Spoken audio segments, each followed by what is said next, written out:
우리 사랑하는 성도 여러분, 긴 연휴 잘 보내셨습니까? 네, 저도 잘 보냈습니다. 저는 12교구와 또 다문화 선교위원회 그리고 제3교육위원회를 섬기고 있는 서성준 목사입니다. 벌써 부임 6개월쯤 된 것 같은데요.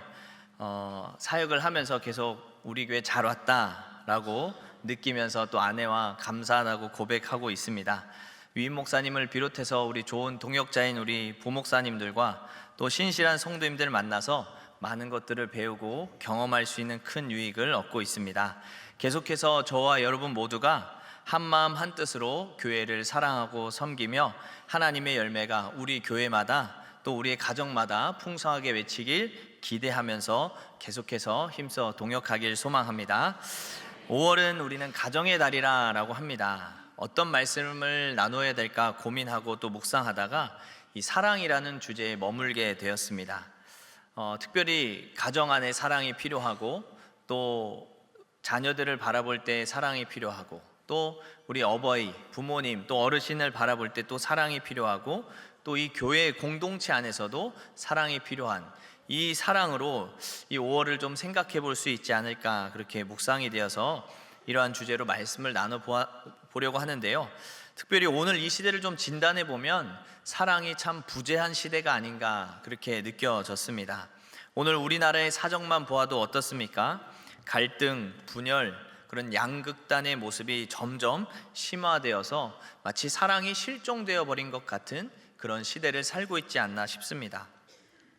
가정 안에서도 점점 사랑이 실종되어 가는 것 같습니다. 부부의 관계나 부모와 자녀의 사이에서 나타나는 불신, 갈등, 또 때로는 폭력으로 인해서 깨어지고 상처받는 가정들이 점점 많아지고 있습니다. 때로는 교회 공동체 안에서도 사랑이 실종되어 버린 이야기들을 덜어 들리기도 합니다. 이와 같은 공동체의 모습들 과연 하나님께서 원하시는 우린 모습일까라고 질문한다면 우린 결코 긍정적으로 대답할 수 없을 것입니다. 이런 시대 속에서 우리 그리스도인 공동체, 우리의 가정과 특별히 우리 교회는 어떤 모습으로 살아야 될까? 우린 이런 질문을 하면서 함께 말씀을 나눠보려고 합니다. 오늘 본문의 이야기는 오늘 이 시대에 그리스도인들의 가정과 교회 공동체가 드러내야 할 모습을 너무 잘 보여주고 있습니다. 예수님이 약속한 그 성령님께서 마가의 다락방에 모였던 제자들과 여인들 그리고 무리들에게 강력하게 임재하였습니다.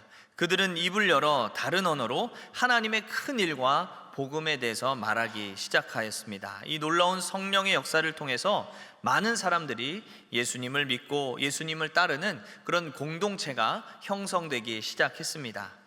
초기 기독교에 나타난 이 기독교 공동체의 모습은 바로 이런 사랑으로 형성된 공동체라 할 수 있을 것 같습니다. 어떤 모습이 사랑의 공동체라 할 수 있을까요? 말씀을 하나씩 살펴보면서 그런 사랑의 공동체의 모습을 확인하고 또 우리 가정과 우리 교회는 어떻게 공동체를 세워가야 될까 함께 결단하는 시간이 되길 소망합니다. 첫 번째 한번 따라했으면 좋겠습니다. 연결되고 연합하는 공동체. 오늘 본문에 나오는 이 공동체가 하나로 어우러질 수 있음은 32절 말씀처럼 한 마음 한 뜻을 품고 있기 때문입니다. 이들이 품고 있는 한 마음 한 뜻은 무엇일까요? 바로 예수 그리스도입니다. 사실 세상도 이런 하나된 공동체를 꿈꾸고 만들고자 다양한 시도를 했습니다. 그러나 그 어떤 것으로도 완전하고 하나된 공동체를 만든 적은 단 한 번도 없었습니다.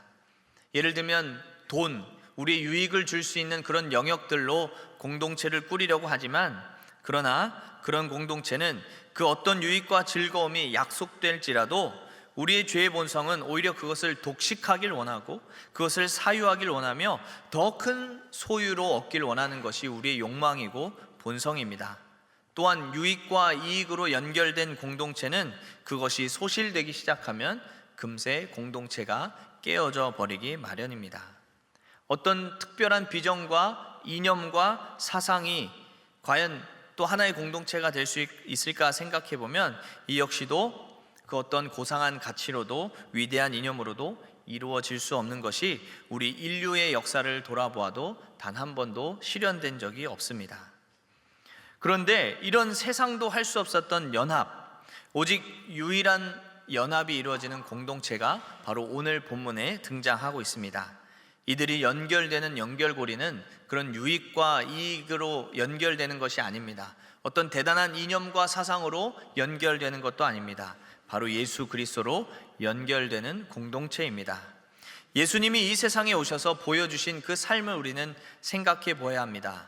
예수님은 철저한 자기 부인과 자기 생명도 아끼지 않으신 그 십자가를 우리가 주목해 보아야 합니다. 우리가 잘 아는 빌립보서 2장 6절부터 8절 말씀을 우리 함께 읽어 보도록 하겠습니다.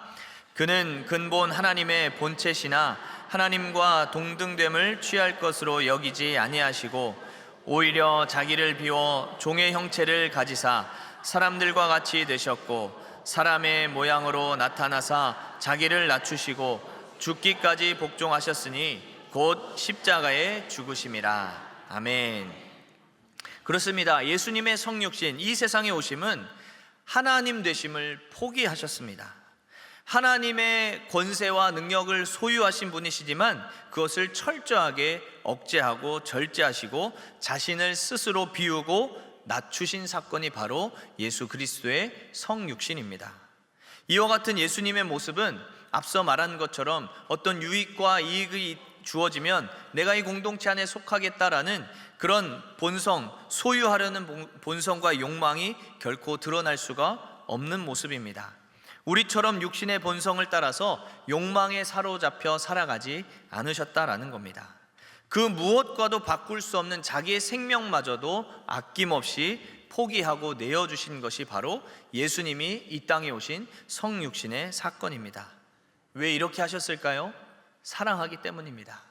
이 세상을 너무 사랑하셨기 때문에 자신의 모든 것을 낮추고 비우고 생명까지도 포기하면서까지 이 세상에 오신 것입니다. 바로 그런 예수 그리스도의 사랑으로, 자신의 모든 것을 내어주신 그 예수 그리스도의 사랑으로 이 땅에 오신 그 예수님을 믿었던 공동체, 그 예수님을 따르는 공동체, 그 예수님을 닮아가고자 했던 공동체는 바로 그런 예수로 연결되고 연합될 수가 있었던 것입니다. 사도 바울도 그렇게 고백합니다. 에베소서 2장 20절 하반절부터 22절 말씀인데 우리 한번 다 같이 읽겠습니다. 그리스도 예수께서 친히 모퉁이 돌이 되셨느니라. 그의 안에서 건물마다 서로 연결하여 주 안에서 성전이 되어가고 너희도 성령 안에서 하나님이 거하실 초소가 되기 위하여 그리스도 예수 안에서 함께 지어져 가느니라. 아멘. 그렇습니다. 예수로 연결될 때에 공동체가 되는 것입니다. 다른 이념과 유익과 뭔가 대단한 비전과 사상이 있어서가 아니라 우리 교회는, 그리고 우리의 가정은, 그리스도의 공동체는 바로 예수로 연결되어야 하는 것입니다. 갈등과 분열로 양극화되어 버린 이 시대의 흐름 속에서 가정이 붕괴되고 있고 또 교회마저도 사랑이 실종되고 있는 이 시대의 흐름 속에서 기독교 공동체가 드러내야 할 모습은 바로 예수로 서로 연결되고 연합하는 공동체의 참 모습을 보여줘야 하는 것입니다. 그 시작은 바로 우리 공동체, 우리의 가정이, 우리 교회가 예수 그리스도로 온전히 연결되고 연합되어야 하는 것입니다. 그래야만 깨어진 곳, 무너진 곳마다, 그리고 갈등과 분열로 혼란스러운 곳마다, 양극화로 비난과 다툼이 난무하는 곳마다 서로 연결돼서 연합하는 공동체가 얼마나 아름답고 귀한지를 세상에 보여줄 수가 있는 것입니다. 사랑하는 성도 여러분, 우리의 가정마다, 그리고 우리 교회가, 그리고 한국 교회들마다 예수 그리스도로 온전히 연결되고 연합함으로써 이 세상을 향해서 보라, 이것이 참 공동체다, 연결하고 연합되는 것이 이토록 아름답고 귀하다라는 것을 보여주고자 힘쓰시고 믿음으로 도전하는 우리 믿음의 성도들이 다 되시기를 주님의 이름으로 소망합니다. 이어서 본문을 통해서 발견할 수 있는 우리 초기 기독교의 공동체의 두 번째 모습입니다. 다 같이 따라하겠습니다. 섬김과 나눔의 공동체. 예수 그리스도로 연결되고 연합되는 공동체라는 것은 즉 사랑으로 연합된 공동체를 의미합니다. 사랑으로 이루어졌다. 과연 어떤 모습일까? 오늘 본문에서 구체적으로 잘 드러나고 있는데요. 32절, 34절, 35절 말씀으로 한번 다 같이 읽어보겠습니다. 모든 물건을 서로 통용하고 자기 재물을 조금이라도 자기 것이라 하는 이가 하나도 없더라. 그 중에 가난한 사람이 없으니 이는 밭과 집 있는 자는 팔아 그 판 것의 값을 가져다가 그들이 각 사람의 필요를 따라 나누어 줌이라. 아멘. 본문에서 기독교 공동체의 모습은 내 것이 기꺼이 어렵고 힘든 이웃들을 향해서, 그리고 동역자를 향해서 공동체를 위해서 나누고 섬기는 모습을 보여주고 있습니다. 이 공동체는 어떻게 이런 사랑의 모습으로 섬기고 나눌 수 있는 것일까요? 바로 예수님 때문입니다. 예수님이 이 세상에 오신 그 성육신의 이야기, 앞서 나눴던 것처럼 예수님이 이 땅에 오심은 바로 사랑 때문입니다. 특별히 예수님의 십자가와 부활을 우리는 곰곰이 생각해 보아야 합니다. 예수님의 십자가와 부활 안에는 사랑으로 이 땅을 살아가는 그 방식, 하나님 나라의 방식과 원리가 그 십자가와 부활에 아주 선명하게 잘 담겨져 있습니다.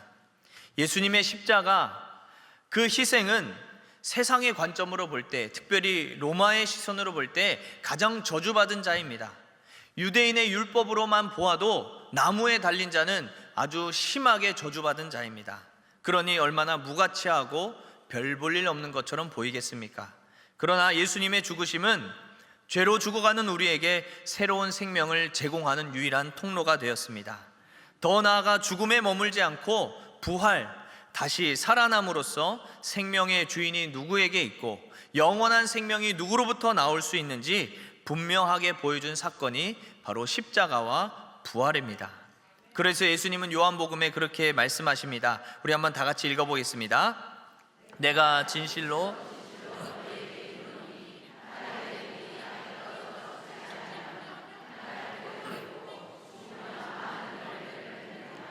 아멘. 그렇습니다. 예수님은 분명하게 가르치십니다. 한 알이 미리 땅에 떨어져 죽어야만 된다라는 겁니다. 죽어야만 다시 산다라는 것이죠. 죽어야만 열매가 맺힌다라는 겁니다. 그게 바로 하나님 나라의 방식이요 원리다라는 것이죠. 그래서 예수님은 기꺼이 이 세상에 오셔서 십자가를 마주하셨습니다. 그 십자가의 죽음을 개의치 아니하셨습니다. 그리고 보란듯이 3일 만에 다시 살아나셔서 이것이 바로 하나님 나라가, 그리고 하나님 나라에서 보여줄, 그리고 하나님 나라의 백성이 살아갈 삶의 방식이요 원리다라는 것을 보여주신 것이죠. 바로 이런 예수님을 닮고 따르며 성령님의 임재 안에서 성령의 능력으로 사랑하며 서로 섬기고 나누며 살아가는 그런 놀라운 공동체의 모습이 오늘 본문과 같이 나타날 수가 있는 것입니다. 제가 이 본문의 이야기를 하면서 우리도 똑같이 이 본문의 모습을 따라서 살아가자라고 이야기를 하는 것은 아닙니다. 부를 재분배하자라는 것도 아닙니다. 이 공동체가 살아가는 삶의 원리와 방식을 배우자라는 것이죠. 이 당시는 굉장히 힘들고 가난한 시대입니다. 부자라고 말할 사람이 별로 없었습니다. 모두가 가난하고 그리고 헐벗은 자들입니다. 특별히 예수님을 따르는 사람들의 특징이 무엇입니까? 다 병자이거나 귀신 들렸거나 여인이거나 과부였습니다. 그리고 심적으로도 따돌림 당하고 외톨이가 된 세리이거나 그런 연약한 자들이었습니다. 이런 이들에게 부한 사람이 또 누가 있겠습니까? 이들에게 필요한, 이들의 상황에 필요한 것은 하나님께서 성령을 통해서 기꺼이 나누고 섬기고 배분할 수 있도록 임재하셨기 때문에 이런 구체적인 현상으로 일할 수가 있었던 것이죠. 오늘 이 시대 속에서는 이들이 보여준 삶의 원리와 방식을 배우는 것, 즉 사랑으로 서로를 섬기고 나누는 그런 원리를 우리가 닮아가야 된다라는 것입니다. 오늘 이 시대 속에서 많은 공동체, 많은 가정, 심지어 사회 안에서도 서로 섬기고 나누는 일들보다는 갈등과 다툼, 분열이 있습니다. 바로 사랑을 바탕으로 둔 섬김과 나눔의 원리가 부재하기 때문입니다. 오늘 우리 시대의 주류 가치가 뭐냐라고 한다면 이런 부분이 있을 것 같아요. 내가 손해보는 일은 결코 하지 않겠다. 내가 손해볼 것 같으면 결코 나서지 않습니다. 내가 손해볼 것 같으면 먼저 시도하지도 않습니다. 내가 손해보는 일이라면 절대로 하지 않습니다. 그래서 내 시간을 소비되는 것, 내 에너지가 낭비되는 것, 내 물질을 손해보면서까지 누군가를 돕고 섬기고 그 마음을 해하는 일에 마음을 쓰지 않는다라는 것이죠. 그래서 오늘 시대에 경청하고 양보하고 용서하고 이해하고 공감하는 가치는 점점 희미해지고 있고 오히려 갈등, 다툼, 분열, 양극화가 더 심화되는 것이죠. 그렇게 오늘 이 시대 속에서 우리 그리스도인들이 보여줘야 할 공동체의 모습이 무엇일까요? 바로 예수님이 보여주신 그 사랑입니다. 먼저 희생하는 삶, 그 희생하는 삶을 두려워하거나 머뭇거릴 것이 아니라 그 길이 십자가의 길임을 알고 나에게 맡겨주신 십자가임을 알고 담대하게 도전하며 살아내는 것입니다. 무엇이 희생이겠습니까? 손해보는 것이 미련하다는 그 세상의 가치와 흐름 앞에서 기꺼이 내 시간을 사용하는 것입니다. 내 재정을 사용하는 것입니다. 내 에너지를 쓰는 것입니다. 그것이 희생이요 섬기고 나누는 삶입니다. 내가 먼저 그렇게 희생해야만 누군가를 용서할 수 있습니다. 이해할 수 있습니다. 공감할 수 있습니다. 경청할 수 있습니다. 그들을 품어줄 수 있고 세워줄 수가 있는 것입니다. 때론 내가 소진되어서 지치고 피곤할 수도 있겠죠. 마음이 상하여서 상처받을 때도 있겠죠. 그럼에도 우리는 사랑하기에 섬기고 나누는 삶을 도전하는 것이 바로 오늘 이 시대 속에 우리 크리스천들이 보여줘야 될 공동체의 모습이다라는 것입니다. 여기에는 어떤 인풋, 아웃풋이 존재하지 않습니다. 인풋, 아웃풋은 세상의 구조입니다. 내가 10을 줬으니 너도 나에게 얼마를 줘야 됩니까? 아니요, 10 더 줘야 돼요. 똑같이 본전으로 원하지 않습니까? 내가 10을 줬으면 한 12 정도는 받아야 돼요. 이게 세상의 구조 아닌가요? 인풋, 아웃풋이 너무너무 원하는 시대입니다. 아마 여기 계신 분도 다 인풋, 아웃풋을 경험하며 사셨을 거예요. 특히 가정 안에서. 저도 결혼 초에 아내와 참 이런 일들이 많았습니다. 나 이만큼 수고하고 있는데 당신도 이만큼 수고해야 되는 거 아니야? 라는 인풋, 아웃풋의 생각이 너무너무 많이 있었죠. 그러던 중에 제가 처음 섬겼던 교회에서 담임 목사님께서 부교육자들은 가정을 좀 섬기고 사모님들은 다 대마도 여행을 보내주신 적이 있었어요. 2박 3일을 그렇게 했는데요, 죽을 뻔했습니다. 그래서 얼마나 아내가 가정 안에서 보이지 않는 곳에서 섬기고 희생하고 있었는가를 몸소 깨달은 적이 있었습니다. 여러분, 우리는 알게 모르게 인풋 아웃풋이 늘 작동합니다. 내가 이만큼 했으니 너도 이만큼은 해줘야지, 아니 그 이상으로 해줘야지라는 게 우리가 원하는 마음이고 우리의 본성입니다. 그러나 사랑의 공동체는 희생입니다. 희생이 무엇입니까? 내가 다 소진되고 소멸되는 것입니다. 그런데 그런 희생적인 사랑 끝에 무엇이 기다리고 있을까요? 제가 앞서 십자가와 부활을 깊이 묵상해보자 라고 했습니다. 부활은요, 죽어야 있는 겁니다. 죽지 않으면 부활은 없습니다. 부활 앞에는 십자가가 있습니다. 십자가가 있어야 부활이 있는 것입니다. 이 말은 우리의 희생 뒤에는 반드시 다시 살아나는 새 생명의 역사가 있다라는 것입니다. 내가 먼저 희생하고 헌신하는 삶 뒤에는 반드시 하나님께서 하나님 나라의 생명의 풍성함이 열매로 부어지게 되는 것입니다. 예수님이 가르치셨던 겨자씨 비유, 누룩 덩어리 비유가 다 동일하지 않습니까? 자신의 존재가 소멸되고 흡수되어질 때에 비로소 그곳에 하나님 나라가 온 덩이에 그리고 왕성한 나무로 자라나게 되는 것입니다. 이것이 바로 하늘의 신비요 하나님 나라의 원리이자 방식입니다.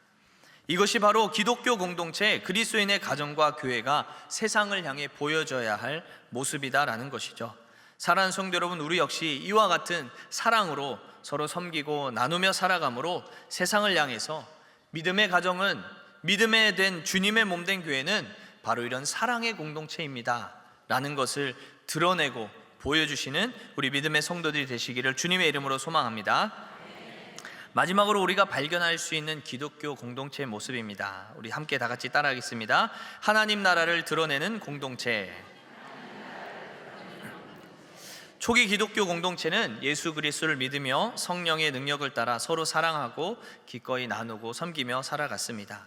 이와 같은 공동체의 모습은 세상은 결코 흉내낼 수 없는 예수의 사랑 안에 연결되고 연합되어 서로의 필요를 따라 나누고 섬기는 하나님 나라의 모습을 그대로 보여주었습니다. 사실 이 당시만 해도 로마 제국입니다.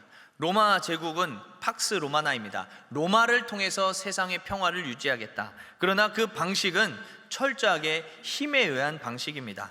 강압과 폭력으로 세우는 그런 평화의 공동체를 만들고자 했다라는 것이죠. 그렇지만 힘에 의해 세워진 공동체는 굴종은 이루어질 수 있겠지만 그 안에는 결코 사랑이 존재하지 않습니다. 언제든지 그 힘이 약해지면 튀어오르려는 혁명적인 시도가 끊임없이 도사릴 뿐입니다. 심지어 교회 공동체 안에서도 사랑 없이 섬김과 나눔만 있다면 거짓으로 위장된 섬김과 나눔만 있다면 공동체를 위기로 몰아세울 뿐입니다. 오늘 우리가 4장을 읽었지만 바로 이어진 5장에 어떤 이야기가 나오고 있습니까? 아나니아와 삽비라 이야기입니다. 이들은 바나바처럼 존경받는 공동체의 일원이 되고 싶었던 욕망이 있었습니다. 그래서 섬김과 나눔도 거짓으로 위장시켰습니다. 그 결과가 무엇입니까? 비참한 최후이죠. 여러분, 거짓된 나눔과 섬김, 그것은 하나님이 원하지 않습니다. 기꺼이 사랑으로 희생하며 나누고 섬기는 모습을 우리 하나님이 원하시고, 그것이 바로 하나님 나라의 공동체요, 그것이 바로 세상에 드러낼 수 있다는 것을 말하는 것입니다. 오늘 이 시대 역시 다양한 세상의 방식으로 이상적인 공동체를 세우고자 온 힘을 기울이고 있지만, 정말 제가 어렸을 때보다 지금 이 시대에 더 양극화된 것들을 보게 됩니다. 아마 우리 어르신 세대들은 그것이 더 많이 느껴지지 않을까 싶습니다. 정치적인 양극화만 있는 것이 아니라 세대 간의 양극화도 있고요, 남녀의 양극화도 있고요, 또 다양한 계층 간의 양극화도 있습니다. 우리 교회 공동체가 이 시대의 기독교 공동체마다 어떻게 해야 서로 연합하여 하나되어 살아갈 수 있는지 분명하게 보여져야 하는 시대적 사명이 우리에게 놓여져 있다는 것입니다. 앞서 나눴던 것처럼 모퉁이 돌 대신 예수 그리스도로 서로 연결되고 연합된 가정의 모습과 교회의 모습을 세상에 보여주어야 합니다. 예수님을 닮아서, 그리고 예수님을 따라 내가 먼저 희생하기를 주저하지 않고 먼저 나누고 섬기는 모습이 가정 안에서, 교회 안에서 드러날 때에 남녀의 사랑, 부모의 사랑이 가정의 참된 모습을 건강하게 보여줌으로써 동성애가 마치 대안적 혹은 마치 더 지적이고 고차원적인 사랑이라 말하는 어리석음을 깨뜨려낼 수 있지 않을까요? 나도 우리 엄마 아빠처럼 건강하게 사랑하고 싶다. 나도 우리 엄마 아빠처럼 자녀들을 건강하게 키우고 싶다. 우리 교회처럼 이런 사랑이 넘치는 공동체를 만들고 싶다라는 그런 도전이 세상으로부터 보여져야 되는 사명이 우리에게 있다라는 것이죠. 교회가 예수 그리스도의 사랑으로 사랑 안에서 아름답게 하나 될 때에, 그래서 세상과 이웃을 섬기며 나아갈 때에 하나님 나라의 빛과 소금을 세상을 향해 마음껏 드러낼 수 있지 않을까요? 이것은 뭔가 엄청난 대단한 것을 요구하는 게 아닙니다. 잠언 17장 1절 말씀입니다. 다 같이 읽겠습니다. 마른 떡 한 조각만 있어도 화목하는 것이 제육이 집에 가득 다투는 것보다 나으니라. 아멘. 대단한 것이 아닙니다. 마른 떡 한 조각. 우리나라 속담도 있지 않습니까? 콩 한 쪽도? 네, 우리 그렇게 사는 겁니다. 대단한 것을 나누는 게 아니죠. 특별히 우리 목장 안에서 할 수 있는 게 무엇이겠습니까? 우리 사랑하는 목원들의 상황과 삶을 마음으로 같이 공감하고 헤아려 주고 마치 내 일처럼 여기면서 기도해 주는 것. 아마 우리 목장 식구들마다 그렇게 하고 있지 않을까 싶어요. 제가 섬기는 우리 교구 목장에서도 그런 아름다운 연합함이 늘 느껴져서 저 역시도 많은 도전을 받고 있습니다.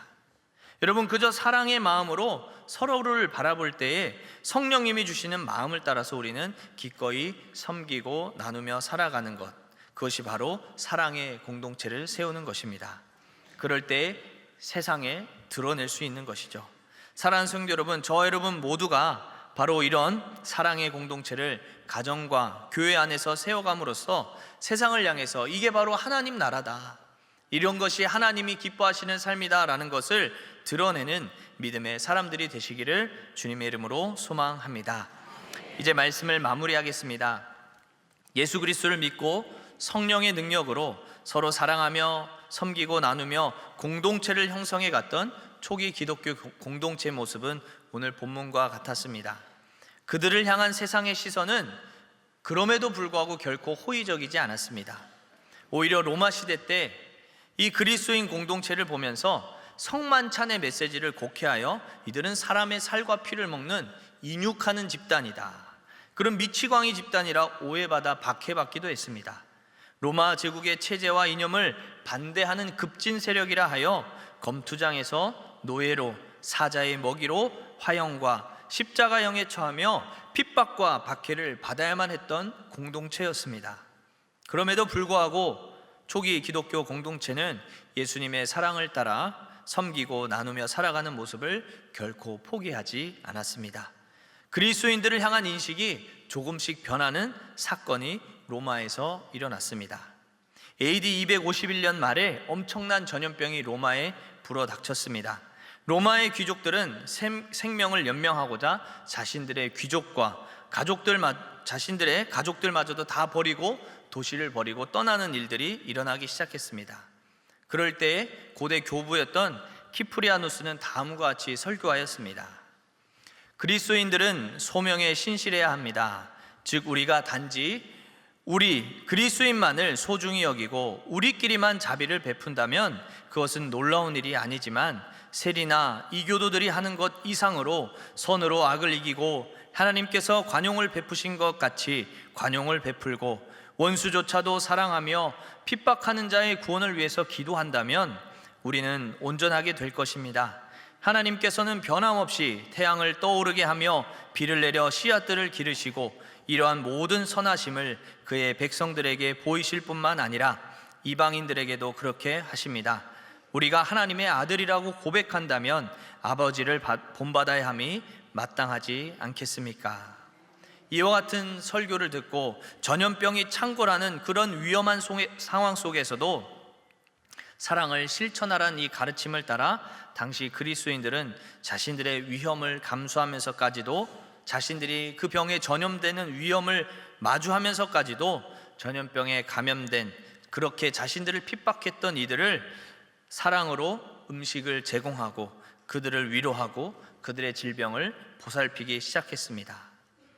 그리스도인들의 죽음에 대한 이런 두려움 없는 사랑의 실천의 이야기, 다시 전염병이 멎어들고 로마로 그들이 돌아왔을 때에 자신들의 가족들이 건강하게 살아있고 그들이 건강을 유지한 채 활동하는 모습을 보며 그리스도인들을 향해서 그렇게 불렀다라고 합니다.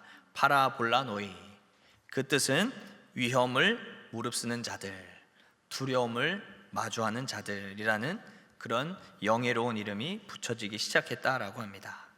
여러분, 무엇으로 예수 그리스도의 십자가와 부활을 증명해 보일 수 있을까요? 바로 사랑입니다. 사랑으로 섬기고 나누는 모습, 사랑의 공동체를 형성되어 살아가는 모습, 그것을 세상을 향해 보여줄 때에 비로소 복음이 전해지는 것입니다. 여러분, 그 어느 때보다 사랑이 없는 이 시대를 우리가 살아가고 있습니다. 저 여러분 모두가 예수 그리스도를 따라서 사랑의 공동체를 가정으로 세워가시고 우리 교회를 세워감으로써 이 세상에 드러내므로 하나님 나라의 소망을 세상에 전하는 믿음의 성도들이 다 되시기를 주님의 이름으로 축복합니다. 아멘.